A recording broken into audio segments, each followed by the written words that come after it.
Si Jesus ang ating mabuting pastol. Ibig sabihin, ang tinig o boses ni Jesus ay hindi lamang malumanay. Ito ay nagsasabi ng totoo, tama at makabubuti para sa atin.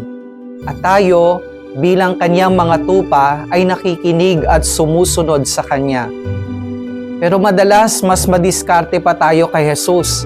Ayaw nating makinig sa kanya kasi minsan, ang suggestion ni Jesus ay mahirap gawin at kailangan ng pagsusumikap.